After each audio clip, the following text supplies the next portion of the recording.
महाराष्ट्रातल्या विरोधकांनी एकत्र येऊन या असलेल्या महाराष्ट्राची अस्मिता आणि विचार टिकवण्यासाठी आज शेका पक्षाच्या वर्धापन दिनानिमित्ताने भाई जयंत पाटील यांच्या सर्व सहकार्याने आम्हाला सर्वांना निमंत्रित केलेला आहे। गेल्या अनेक वर्षापासून या पक्षाने महाराष्ट्राच्या आणि शेतकऱ्यांसाठी कामगारांसाठी एक लढा उभा केला होता। त्यांच्या वर्धापन दिनानिमित्ताने शुभेच्छा देण्यासाठी राज ठाकरे संजय राऊत असे मी असो आम्ही सगळेजण आलेलो। मला आम्ही शुभेच्छा तर दिल्या परंतु एक आहे संदेश पण देण्याचा प्रयत्न करतो की आम्ही सगळे एकत्र येऊन भविष्य काळामध्ये या महाराष्ट्राच्या हितासाठी एकत्र करून काम करण्याची भूमिका देण्यासाठी शेका पक्षाला पाठिंबा दिला।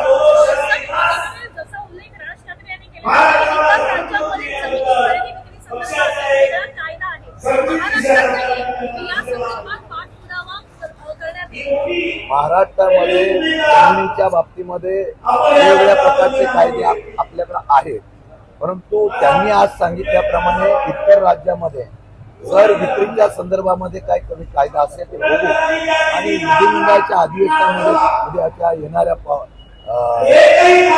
नागपूरच्या तो मांडण्याचा निश्चितपणे आम्ही प्रयत्न करू।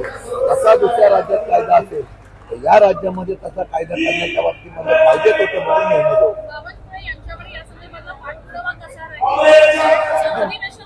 बावनकुळे काही निर्णय चांगले घेतलेले आहेत आणि त्यांनी निर्णय घेणारा मंत्री म्हणून अपेक्षा आहे त्यांच्याकडे जर अशा निर्णयाचा मी पण त्याचा अभ्यास करतो जर चांगल्या प्रकारचा कायदा असेल तर बावनकुळेकर अधिवेशनाच्या अगोदर सुद्धा भेटून आम्ही मागणी करू शकतो।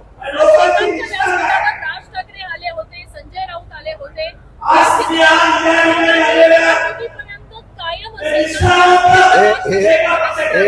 हे मी आज सांगितलं आम्ही फक्त शेका पक्षाचे असलेले आमचे संबंध यातून या असलेल्या मेळाव्याला आलेलो आहे। उद्याच्या याच्यावर कोणाची आघाडी कोणाची होती निवडणुकीच्या काळामध्ये केली आजचा तो विषय नव्हता, पण आज ज्यांना ज्यांना निमंत्रित केलं ते आम्ही सगळे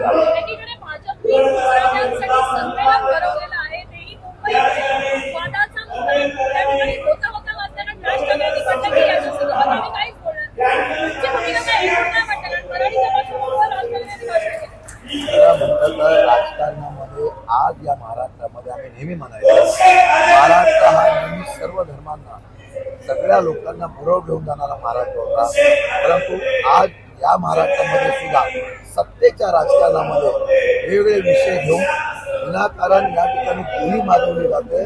हे दुर्दैव आहे। सत्ता विकासावर व्हावी लागते, सत्ता भाषिकवाद धर्मवाद यातून हस्तगत करण्याचा नवीन पांड्या करून 8.5 लाख कोटीला महाराष्ट्रात कर्जात घालण्याचा निर्णय होत असेल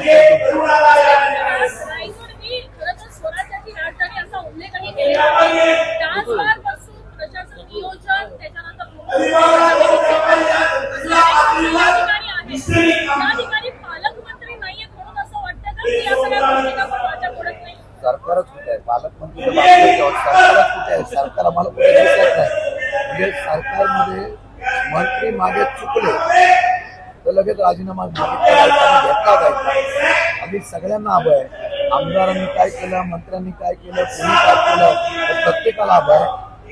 आम्ही सरकार नसल्यामुळे पालकमंत्रीचा लांबच राहिला, राज्यामध्ये शासन आणि प्रशासनच कुठे दिसत नाही।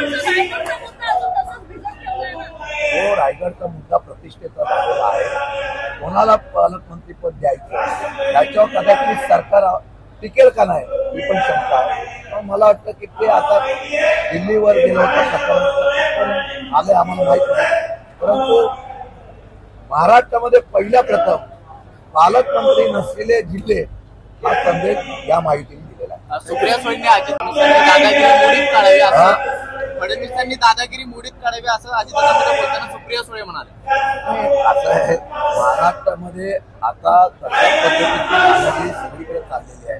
मी त्या दिवशी म्हणालो प्रशासनावर भीती आहे, अधिकारी दर्पणाखाली काम करतात, मोकळे आणि मुक्तपणाने लोकप्रतिनिधी त्या ठिकाणी दबाव टाकतायत, मंत्री वादग्रस्त विधानं करतायत, वातावरण दूषित करतायत। त्यामुळे आता ही दादागिरी मुख्यमंत्र्यांनी मंत्र्यांपासून ते खाली सगळीकडे त्यांनी करायला पाहिजे, नाहीतर मुख्यमंत्र्यांनी सरकारची प्रतिमा मलिन होते